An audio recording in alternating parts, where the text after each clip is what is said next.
नमस्कार मेरे प्यारे साथियों। आज हम आपके लिए जीके जीएस बायोलॉजी से संबंधित कुछ महत्वपूर्ण क्वेश्चन लेके आए हैं जो आपकी एग्जाम की पॉइंट व्यू से बहुत ही ज़्यादा इंपॉर्टेंट है। दोस्तों ये प्रश्न पिछले साल की एग्जाम एनटीपीसी की एग्ज़ाम लगी थी उसमें से लेकर आए हैं जो आपके लिए वेरी वेरी इंपॉर्टेंट है, क्योंकि आने वाले एग्ज़ाम एनटीपीसी में बहुत ही ज़्यादा महत्वपूर्ण होने वाले हैं। तो चलो शुरू करते हैं दोस्तों। आज का पहला क्वेश्चन है, सबसे पहले डीएनए को अलग किसने किया था। दोस्तों डीएनए को सबसे अलग किसने किया था? तो इसका आंसर दोस्तों फ्रेडरिक मियर्स्चेर ने किया था सबसे पहले डीएनए। तो दोस्तों ये इसमें एक शब्द आया डीएनए। डीएनए के बारे में और बात जान लेते हैं कि अधिकांश मात्रा इसमें केंद्रक में पाया जाता है। दोस्तों केंद्रक में पाया जाता है डीएनए सबसे ज़्यादा मात्रा में, और इसके अलावा माइटोकॉन्ड्रिया तथा हरित लवक में भी मिलता है ये कुछ मात्रा में। माइटोकॉन्ड्रिया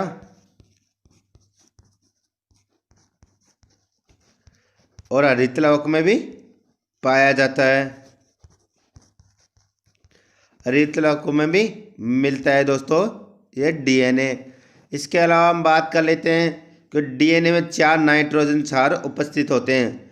कितने होते हैं दोस्तों?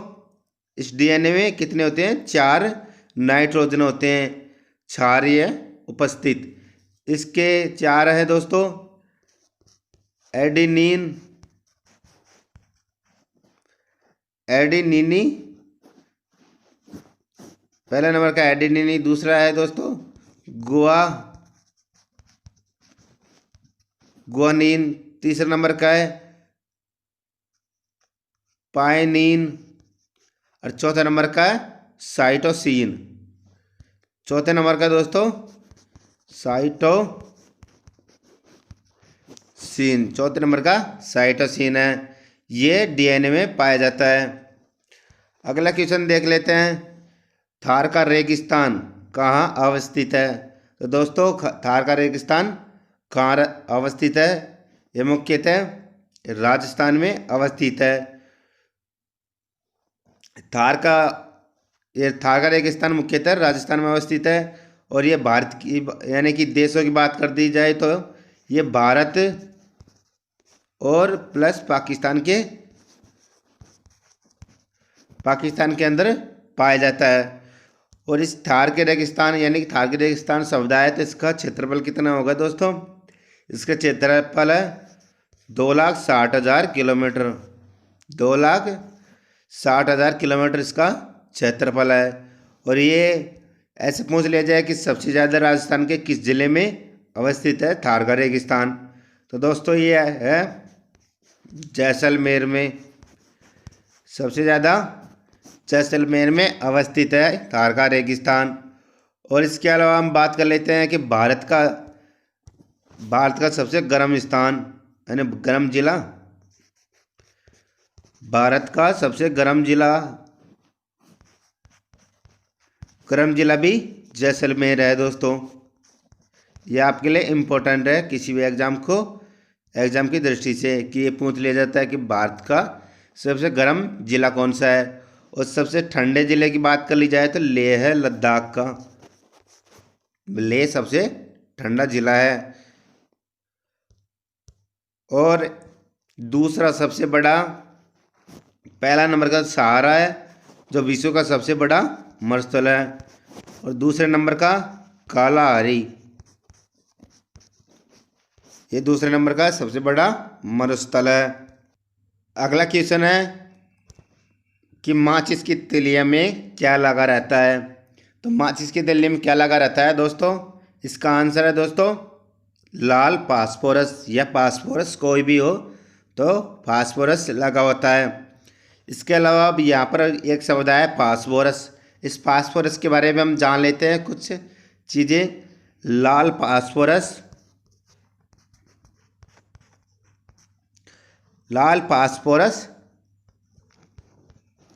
फास्फोरस का प्रयोग माचिस की तिलियों में किया जाता है।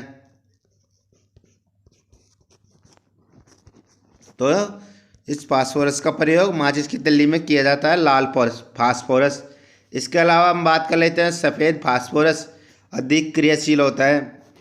सबसे ज़्यादा क्रियाशील अधिक सफ़ेद फास्फोरस होता है और काला फास्फोरस कम से क्रियाशील होता है।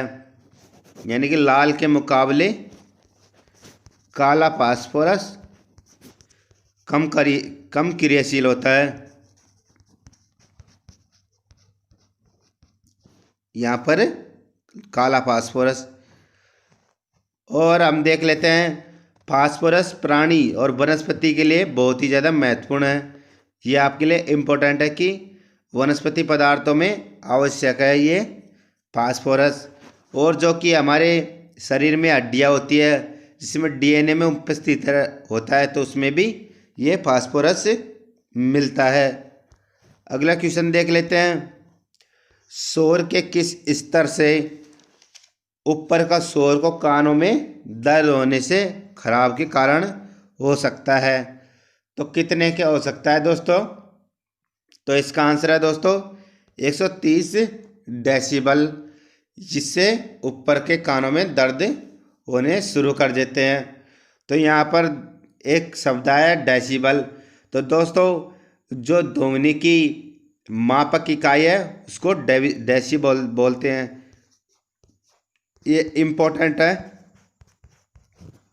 ये शब्द आया डेसिबल। तो इसका ध्वनि की मापक इकाई को बोलते हैं डेसिबल।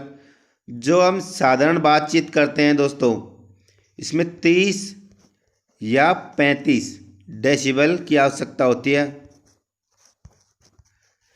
साधारण बातचीत करते हैं इसमें 30 या 35 डेसिबल की आवश्यकता होती है। इसके अलावा हम बात करते हैं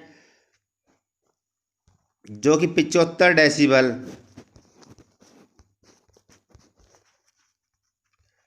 75 डेसिबल में दोस्तों मनुष्य अपनी आवाज़ को असहज होता है, यानी कि आवाज़ सुनने में असहज होता है, अपने कानों द्वारा नहीं सुनाया जा सकता ये आवाज़। इसके अलावा बात कर लेते हैं दोस्तों 150 से अधिक जो डेसिबल होती है, इसकी बात कर लेते हैं 150 से अधिक डेसिबल से शरीर यानी कि कान की पर्दे भी फट सकते हैं और आत्महत्या भी हो सकती है ज़्यादा डेसिबल आवाज़ सुनने से। तो ये आपके लिए बहुत ही ज़्यादा इम्पोर्टेंट है। अगला क्वेश्चन देख लेते हैं। श्रवणबेलगोला कहाँ अवस्थित है? तो दोस्तों श्रवणबेलगोला कहाँ स्थित है? इसका आंसर है दोस्तों कर्नाटक। अब ये श्रवणबेलगोला क्यों इम्पोर्टेंट है आपके लिए? ये इम्पोर्टेंट है दोस्तों, यहाँ पर जो जैन धर्म के प्रथम संस्थापक थे,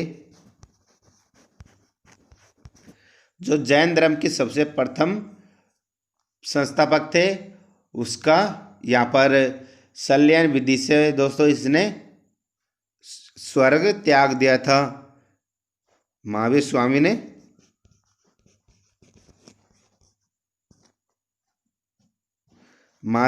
ने यहाँ पर स्वर्ग त्याग दिया था।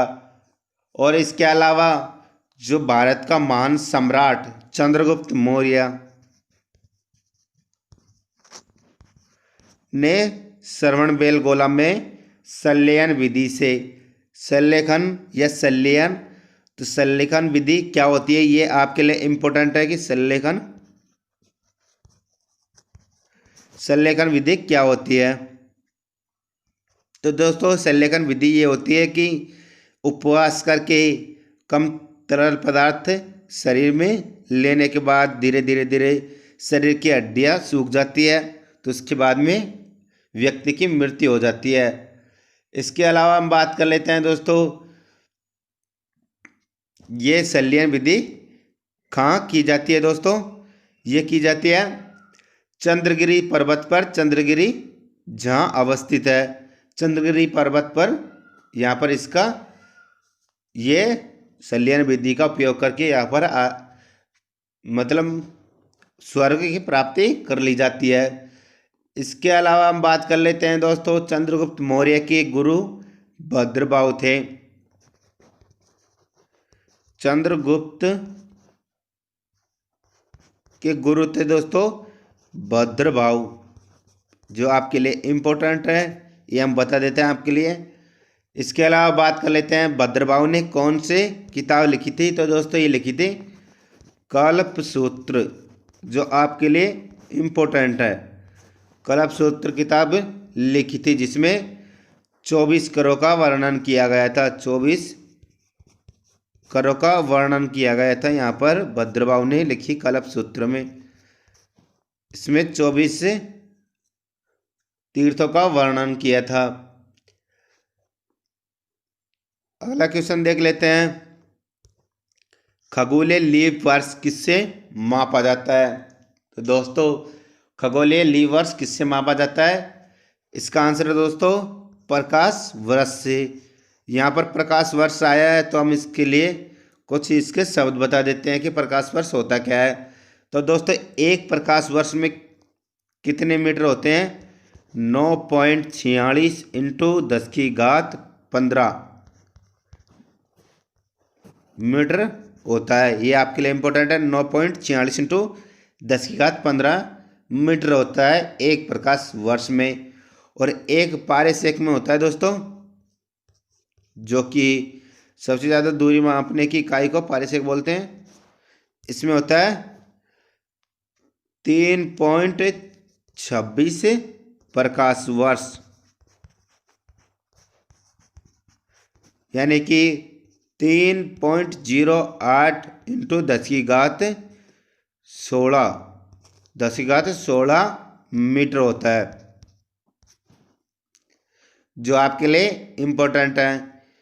इसके अलावा हम और बात कर लेते हैं, पृथ्वी जो सूर्य का चक्कर 365 दिन और 6 घंटे में एक बार लगाती है। तो जब 4 साल में एक बार होता है दोस्तों, यानी कि 4 साल में यहाँ पर 366 दिन बन जाते हैं, यानी कि 24 घंटे हो जाते हैं, तो इसको लीप वर्ष कहा जाता है। ये पृथ्वी सूर्य के चारों ओर चक्कर लगाने के बाद में। इसके अलावा हम और बात कर लेते हैं दोस्तों, लीप वर्ष जो 4 साल में आती है ये होता है। इसके अलावा बात कर लेते हैं नॉटिकल माइल्स, यानी कि नॉटिकल माइल्स क्या होता है।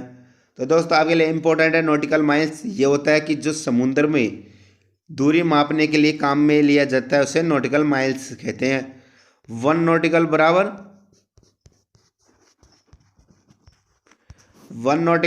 दोस्तों 1.85 मील, यानी कि 200 मीटर होता है, यानी मील होता है 1 नॉटिकल बराबर। अगला क्वेश्चन देख लेते हैं मेरे प्यारे साथियों, कि स्वतंत्र भगत सिंह को किस वर्ष फांसी दी गई थी। जो हमारा स्वतंत्र सेनानी भगत सिंह, उसको किस वर्ष फांसी दी गई थी दोस्तों, यह दी गई थी सन 1931 में। यहाँ पर बात आई है फांसी और स्वतंत्र भगत सिंह की, तो इसकी फांसी दी गई थी दोस्तों। इसके अलावा भगत सिंह, राजगुरु और सुखदेव, ये तीनों को दोस्तों 23 मार्च 1931 में फांसी दी गई थी। 1931 में इन तीनों को फांसी पर चढ़ाया गया था, क्योंकि इस पर केस लाहौर षड्यंत्र का केस चला था इनके ऊपर दोस्तों, लाहौर षड्यंत्र का केस चला था इन तीनों पर। इसके अलावा नौजवान सभा की स्थापना भी हमारे प्यारे भगत सिंह ने की थी। और इसके अलावा जो कि सॉन्डर्स की हत्या के ऊपर भी इनके ऊपर केस चला था, इसके आरोप में भी इनको फांसी पर चढ़ाया गया था। अगला क्वेश्चन है, वर्तमान में प्रचलित भारतीय राष्ट्रीय ध्वज की डिजाइन किसने किया। तो भारतीय राष्ट्रीय ध्वज की डिजाइन किसने किया था, इसका आंसर है दोस्तों पिंगली वेंकैया ने। सबसे पहले भारतीय राष्ट्रीय ध्वज की डिजाइन पिंगली वेंकैया ने किया था। अब यहाँ पर एक शब्द है राष्ट्रीय ध्वज, तो तो इसका अनुपात होता है दोस्तों 3:2 इसकी लंबाई होती है। ये आपके लिए इम्पोर्टेंट है। इसके अलावा हम बात कर लेते हैं जो कि इसमें 3 रंग है, केसरिया, केसरिया, सफ़ेद और हरा कलर का। ये 3 रंग पाए जाते हैं भारतीय राष्ट्रीय ध्वज में। और जो तो 24 रंग का नीली तिलियों का यानी कि नीले रंग की 24 तिलियों का बीच में अशोक चक्र पाया जाता है, जो कि कहाँ से लिया था दोस्तों? सारनाथ से लिया गया था अशोक चक्र, जो कि ध्वज में पाया जाता है। इसके अलावा यहाँ पर शब्द है भीमराव अंबेडकर। भीमराव अंबेडकर दोस्तों भारतीय संविधान के जनक माने जाते हैं, जो कि भीमराव अंबेडकर है। इसके अलावा एक शब्द और आया मैडम कामाजी का। तो मैडम कामाजी क्या थी दोस्तों? इस स्वतंत्र आंदोलन की माता मानी जाती है। माता मानी जाती है भारतीय स्वतंत्र आंदोलन जो 1857 क्रांति हुई थी उसकी माता मानी जाती है। एक और शब्द है दोस्तों सुचिता कृपलानी। सुचिता कृपलानी उत्तर प्रदेश की दोस्तों उत्तर प्रदेश की प्रथम महिला मुख्यमंत्री बनी थी यहाँ पर सुचिता कृपलानी, जो आपके लिए वेरी वेरी इंपॉर्टेंट है। अगला क्वेश्चन देख लेते हैं। पद्मश्री से सम्मानित किए जाने वाले पहले हॉकी खिलाड़ी कौन थे? तो पहले हॉकी खिलाड़ी कौन थे दोस्तों? तो ये थे बलवीर सिंह सीनियर, जो कि पहले हॉकी खिलाड़ी थे पद्मश्री से सम्मानित। इसके अलावा हम बात कर लेते हैं हॉकी शब्द आया यहाँ पर हॉकी। तो दोस्तों हॉकी भारत का राष्ट्रीय खेल है जिसमें 11 प्लेयर होते हैं। कितने होते हैं दोस्तों? 11 प्लेयर। इसके अलावा हम हॉकी के बारे में और बात जान लेते हैं। हॉकी के जादूगर किसे बोलते हैं? मेजर ध्यानचंद को। ध्यानचंद को कहा जाता है हॉकी के जादूगर को। और हॉकी के जादूगर यानी कि मेजर ध्यानचंद के जन्म दिवस पर राष्ट्रीय खेल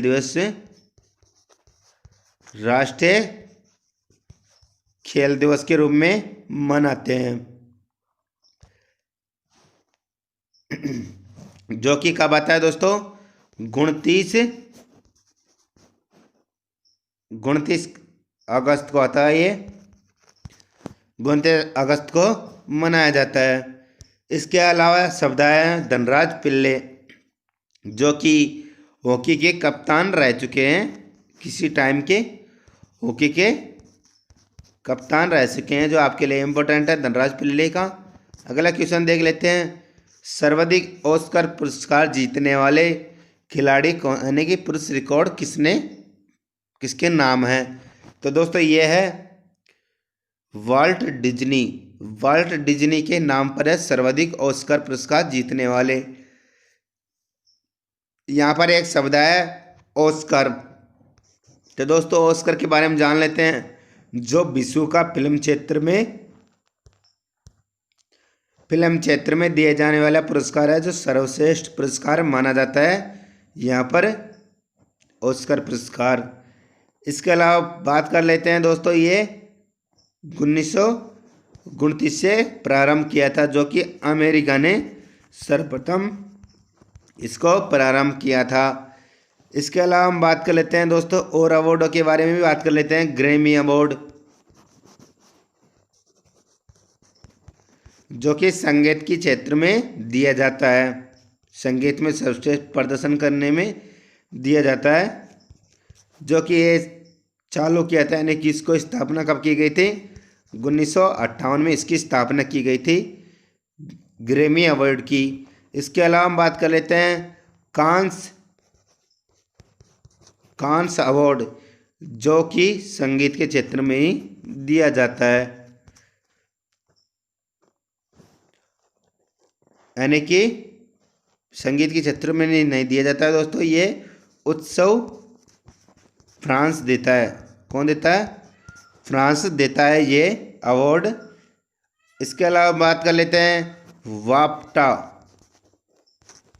वाफ्टा फिल्म, जो कि ब्रिटेन द्वारा दिया जाता है। वाफ्टा ब्रिटेन द्वारा दिया जाता है। तो दोस्तों ये थे कुछ महत्वपूर्ण क्वेश्चन एनटीपीसी से संबंधित। आपको वीडियो कैसे लगा आप हमें कमेंट करके बता सकते हैं। इसके अलावा आप हमें वीडियो को लाइक करें, चैनल को सब्सक्राइब करें। तो थैंक यू। जय हिंद, जय भारत।